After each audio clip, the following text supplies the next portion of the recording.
मैं फिर से स्वागत करता हूँ अपने इस यूट्यूब चैनल पर। और मैं पार्ट 8 लेकर आया हूँ करंट अफेयर का।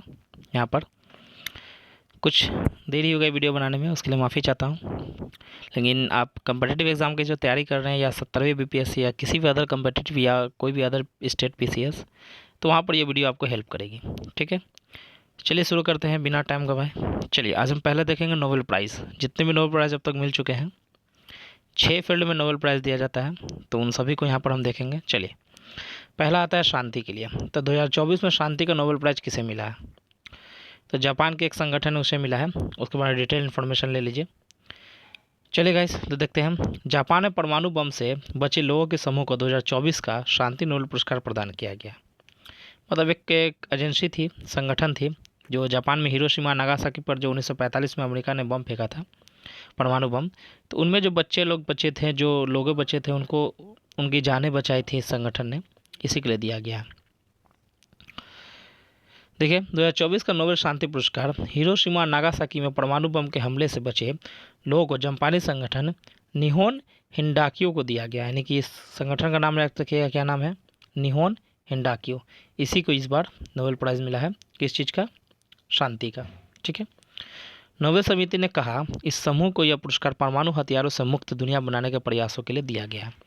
यानी कि जो समिति है, आपको दिख रही है, ये चाहती है कि एक ऐसी दुनिया है जहाँ पर परमाणु हथियार का इस्तेमाल ना हो। ठीक है, चलिए नेक्स्ट देखते हैं अर्थशास्त्र में नोबेल पुरस्कार। This is very very important, याद रखिएगा। 2024 में अर्थशास्त्र नोबेल पुरस्कार से इरोन एस मोगलू, हालांकि इसका नाम ड्रोन है, आप चेक करिएगा इंग्लिश में। दूसरा नाम है साइमन जॉनसन और एक है जेम्स ए रॉबिन्सन। इन तीनों को संयुक्त रूप से ये दिया गया है। ठीक है, इस बार किसका? इकोनॉमिक्स का प्राइज़।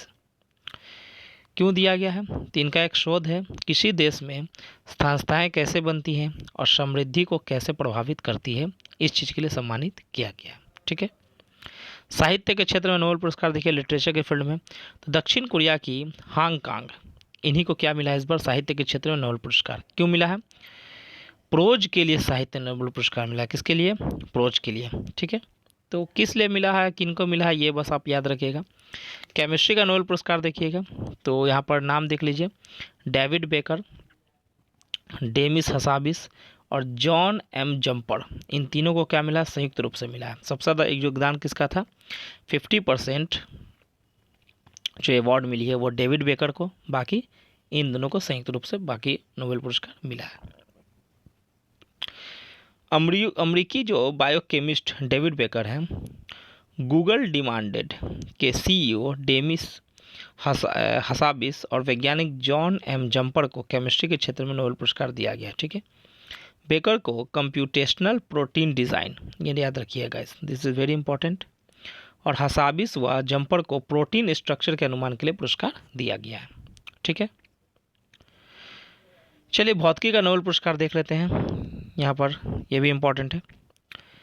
एक अमेरिकी वैज्ञानिक हैं, देखिए, जॉन जे हॉफील्ड, एक ब्रिटिश के और कनाडियाई हैं कंप्यूटर वैज्ञानिक जेफरी हिंटन। इन दोनों को क्या मिला है? भौतिकी के क्षेत्र में नोबेल पुरस्कार मिला है। ठीक है, उन्हें यह प्रतिष्ठित पुरस्कार आर्टिफिशियल न्यूरल नेटवर्क के साथ मशीन लर्निंग को सक्षम करने वाली मौलिक खोजों और आविष्कारों के लिए दिया गया है। तो याद रखिएगा इस किस चीज़ के लिए दिया गया है, इसको आप नोट कर लीजिएगा। ऐसे क्वेश्चन एग्जाम हॉल में देखने को मिलते हैं स्टेटमेंट बेसिस पर। ठीक है, मेडिसिन के क्षेत्र में देख लीजिए किन किन को मिला है। तो अमेरिकी वैज्ञानिक विक्टर एम्ब्रोज, गैरी रूबकुन को फिजियोलॉजी या मेडिसिन के क्षेत्र में क्या मिला? नोबेल पुरस्कार दिया गया है। ठीक है, इन दोनों नाम को याद रखिएगा। दोनों को माइक्रो आरएनए और पोस्ट ट्रांसक्रिप्शनल जीन रेगुलेशन में इसकी भूमिका की खोज के लिए प्रदान किया गया है। ठीक है, तो 6 नोबेल पुरस्कार हम लोग ने देख लिया। इन 6 का नाम आप देख लीजिएगा अच्छे से और इसे याद कर लीजिएगा। एग्जाम हॉल में ऐसे क्वेश्चन देखने को मिलते हैं। पहला क्या था? शांति के लिए। दूसरा नोबेल पुरस्कार था अर्थशास्त्र में। तीसरा था साहित्य के क्षेत्र में। चौथा केमिस्ट्री के क्षेत्र में। पांचवा भौतिकी के क्षेत्र में और छठा जाता है मेडिसिन या फिजियोलॉजी के क्षेत्र में। ठीक है, चलिए 5 और भाषाओं को शास्त्रीय भाषा का दर्जा मिला है, यानी कि क्लासिकल लैंग्वेज का दर्जा मिला है। ठीक है, याद रखिएगा ये जो क्लासिकल लैंग्वेजेस का संविधान में कोई जिक्र नहीं है, लेकिन इसको बाद में बनाया गया था 2004 में। तो अभी 5 भाषाओं को और मिला है। इससे पहले 6 भाषा थी, अब 5 भाषा और जुड़ गई। तो नाम याद रखिएगा, मराठी, पाली, प्राकृत, असमिया और बंगाली, इन 5 भाषाओं को क्लासिकल लैंग्वेज का दर्जा मिला है। इससे पहले 6 भाषा थी, अब 5 जुड़ गई तो बढ़कर कितनी हो गई, 11 भाषा हो चुकी है। जो 6 भाषा थी पहले में, उनके बारे में हम देखेंगे। पहले देख लीजिए कि किसे किसे मिलता है, क्या कारण है। पहला, उस भाषा के प्रारंभिक ग्रंथों का इतिहास 1500 से 2000 साल पुराना होना चाहिए। वह भाषा प्राचीन साहित्य ग्रंथों का एक हिस्सा हो, ठीक है। दूसरा, उस भाषा को बोलने वाले लोगों की पीढ़ियों द्वारा उसे एक मूल्यवान विरासत माना जाता हो। तीसरा, शास्त्रीय भाषा के लिए इसकी साहित्यिक परंपरा में मौलिकता होनी चाहिए। समझ गए बात को। तीन क्राइटेरिया को याद रखिएगा। चौथा बात याद रखिएगा, इससे पहले जो 6 क्लासिकल लैंग्वेज थे कौन कौन थे। सबसे पहले तमिल को 2004 में मिला था, यह डेट याद रखिएगा, क्वेश्चन आ सकता है। फिर संस्कृत को, फिर तेलुगु को, फिर कन्नड़, फिर मलयालम और लास्ट में उड़िया को मिला था 2014 में, ठीक है। ये 2 डेट याद रखिएगा, क्वेश्चन आ सकता है। यूपीएससी में क्वेश्चन पूछा जा चुका है। ये भी इंपॉर्टेंट है गाइस कि क्लाउडिया शिनबाम, माफ़ करिएगा, क्लाउडिया शिनबाम, ठीक है, ये पहली बार मैक्सिको की क्या बनी है, महिला राष्ट्रपति बनी। कहाँ की, मैक्सिको की। और पहली यहूदी भी बनी है, ये यहूदी हैं, याद रखिएगा। तो पहली यहूदी राष्ट्रपति मैक्सिको की बनी है कौन है, क्लाउडिया शिनबाम, और पहली महिला भी है, ठीक हो। मैक्सिको की पहली राष्ट्रपति बनने वाली इन्होंने उपलब्धि हासिल की है। जून 2024 में हुए आम चुनाव में इन्होंने बड़ी जीत हासिल करते हुए राष्ट्रपति बनना सुनिश्चित किया था। राजनीति में आने से पहले क्लाउडिया पेशे से वैज्ञानिक थी। चलिए आगे बढ़ते हैं। दादा साहेब फाल्के पुरस्कार, ये क्वेश्चन काफ़ी ज़्यादा इंपॉर्टेंट है, इस बार मिथुन चक्रवर्ती को मिला है। देख लीजिए, केंद्रीय सूचना और प्रसारण मंत्री अश्विनी वैष्णव ने घोषणा की है कि दिग्गज अभिनेता मिथुन चक्रवर्ती को इस साल के राष्ट्रीय फिल्म पुरस्कार समारोह में दादा साहेब फाल्के पुरस्कार से सम्मानित किया गया है, ठीक है। 8 अक्टूबर को 70वें राष्ट्रीय फिल्म पुरस्कार समारोह में उन्हें पुरस्कार प्रदान किया गया। This is very very important. Salima Imtiaz, ये क्वेश्चन आ सकता है। अंतर्राष्ट्रीय क्रिकेट अंपायर बनने वाली वह पहली पाकिस्तानी महिला बन गई है। कौन बनी है, सलीमा इम्तियाज़, पहली पाकिस्तानी महिला है जिन्होंने क्या हासिल किया है, अंतर्राष्ट्रीय क्रिकेट अंपायर बनी है, पहली महिला। पाकिस्तानी क्रिकेट बोर्ड ने बताया कि सलीमा इम्तियाज़ आईसीसी के डेवलपमेंट अंपायरों के अंतर्राष्ट्रीय पैनल में नामित होने वाली पहली पाकिस्तानी महिला बन गई है।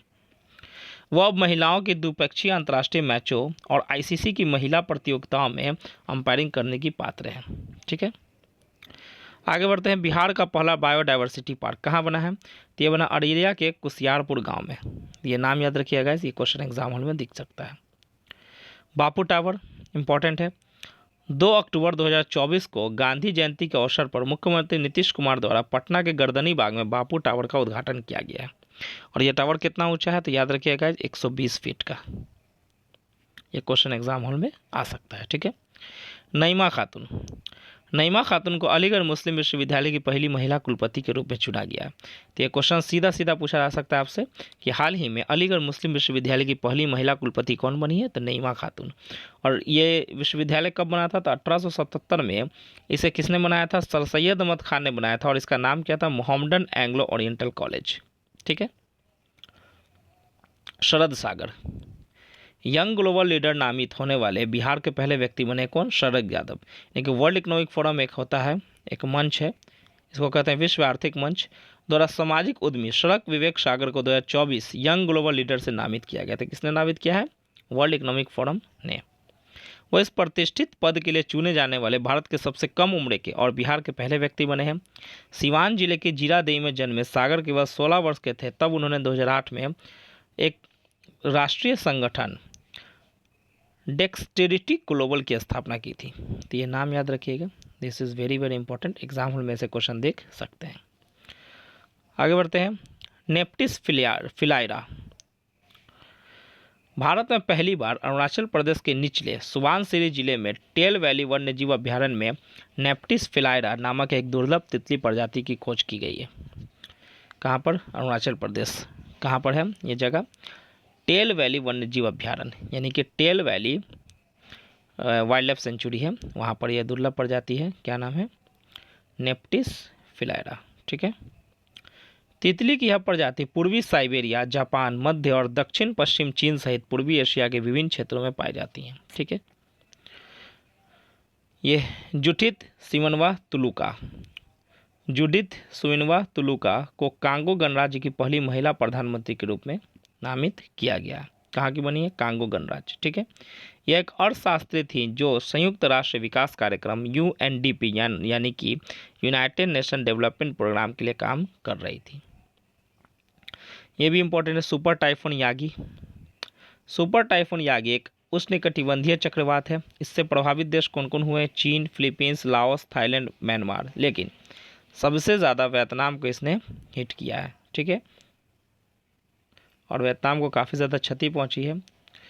ये जापानी भाषा है यागी। इसका अर्थ होता है क्या? बकरी या मकर राशि। ठीक है, सर्वाधिक प्रभावित वियतनाम रहा है। भारत में मानवीय सहायता हेतु यानी कि वियतनाम की सहायता के लिए भारत ने ऑपरेशन सद्भाव को लॉन्च किया। इसके साथ में वियतनाम को $1 मिलियन सहायता राशि प्रदान की है। किसने? भारत ने। ये याद रखिएगा, इस क्वेश्चन आ सकता है। चलिए, चंद्रयान 4 मिशन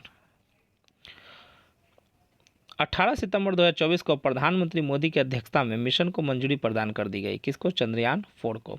इस मिशन में चंद्रमा पर लैंड करने के पश्चात पृथ्वी पर वापस आने में प्रयोग होने वाली टेक्नोलॉजी का विकास किया जाएगा। यानी कि ऐसे रॉकेट का इस्तेमाल करेंगे या ऐसे लैंडर या किसी भी चीज़ का जो इसको हम क्या करेंगे, धरती पर वापस ला सकेंगे। ठीक है, 36 महीने के अंदर इसे पूरा करने का लक्ष्य रखा गया, अर्थात सितंबर 2027 से पहले इसको क्या करना है?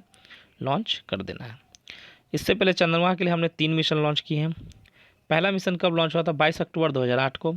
चंद्रयान द्वितीय 22 जुलाई 2019 और तृतीय को कब किया गया था? 14 जुलाई 2023 को इसको लॉन्च किया गया।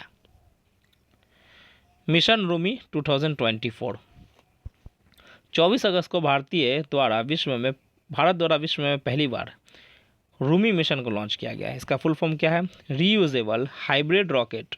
ठीक है, एक मोबाइल लॉन्चर द्वारा इसको लॉन्च किया गया है, यानी कि बार बार इस रॉकेट को इस्तेमाल किया जा सकता है, रीयूजेबल होगा। तमिलनाडु के तटीय गांव थिरुविदांथाई से इसे लॉन्च किया गया है। ये जगह का नाम याद रखिएगा। ये पर्यावरण अनुकूल रॉकेट है, अर्थात आतिशबाजी हवा में ट्राई नाइट्रो टालविन TNT से मुक्त है, यानी कि TNT में इसका इस्तेमाल नहीं किया गया है जो पर्यावरण को नुकसान पहुंचाते हैं।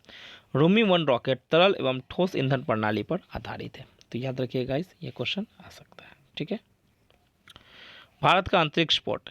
इससे पहले भारत के पास एक ही अंतरिक्ष पोर्ट थे जिसका नाम क्या था? श्रीहरिकोटा, जो सतीश धवन आंध्र प्रदेश में है। अब दूसरा बना है यहाँ पर, तो PM मोदी ने इसका उद्घाटन किया है और इसका नाम क्या है? कुलाशेखरपट्टिनम, जो कहाँ बना है? तमिलनाडु में। ठीक है, चलिए आगे बढ़ते हैं। QS वर्ल्ड यूनिवर्सिटी रैंकिंग 2025 इस बार भी कौन प्रथम स्थान पर किया है? तो MIT इस बार प्रथम स्थान पर है। लगातार 13 वर्षों से MIT जो अमेरिका का है, ये क्या है? प्रथम स्थान पर है। ठीक है, इस रैंकिंग में भारत के कुल 46 संस्थाएं शामिल की गई हैं, जहां पर IIT बॉम्बे को इस रैंकिंग में समग्र रूप से 118वां स्थान प्राप्त हुआ है और IIT दिल्ली को 150वां। अगर एशिया के प्रोस्पेक्ट में बात करें कि एशिया रैंकिंग निकाला QS ने, तो इस बार क्या हुआ है? सर्वाधिक विश्वविद्यालय भारत से शामिल हुए हैं यहाँ पर, और चीन की पेकिंग यूनिवर्सिटी ने प्रथम स्थान हासिल किया है। ठीक है, और दूसरे स्थान पे कौन है? हांगकांग यूनिवर्सिटी, जो हांगकांग की है। भारत की रैंक देखेंगे एशिया में, तो रैंक 40 पर आई है IIT बॉम्बे और 46 पर IIT दिल्ली को मिला है।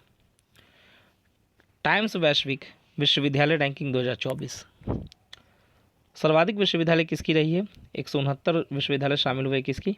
अमेरिका की। और रैंक 1 पे कौन रहा है? ऑक्सफोर्ड यूनिवर्सिटी, कहाँ का है? ब्रिटेन। ठीक है, चलिए, भारत का IIC बेंगलुरु शीर्ष स्थान पर है, किस में? भारत के कॉन्टेक्स्ट में, जिसे 200, 100, 250 में शामिल किया गया। इसका रैंक बीच में है, इसी कहीं पर। ठीक है, टाइम्स हायर एजुकेशन की अगर एशिया रैंकिंग की बात करेंगे तो UK की पत्रिका द्वारा जारी होती है, और यहाँ पर क्या है? सबसे ज़्यादा यूनिवर्सिटी एशिया में किसकी है? टाइम्स में जापान की। ठीक है, इससे पहले QS में देखेंगे तो कौन था? भारत का था, लेकिन यहाँ पर क्या है? जापान है। और रैंक 1 पे कौन है? सिंधुआ यूनिवर्सिटी, जो चीन की है। इस रैंकिंग में एशिया के शीर्ष 100 विश्वविद्यालय की सूची में एकमात्र भारतीय संस्थान को जगह मिली है, जो कि कौन है? IISc बेंगलुरु। टॉप 100 में देखेंगे तो एक IISc बेंगलुरु है, जिसको कौन सा रैंक मिला है? 32। तो आज के लिए इतना ही था गाइस। मैं उम्मीद करता हूँ कि आपको वीडियो पसंद आया होगा। वीडियो पसंद आया तो लाइक करें, सब्सक्राइब करें, और आप लगातार तैयारी करते रहिए। मैं बैक टू बैक वीडियो लाऊंगा। बीच में कुछ डिले हो गया तो उसके लिए माफ़ी चाहता हूँ। चलिए, तो फिर मिलते हैं, जब तक के लिए बाय।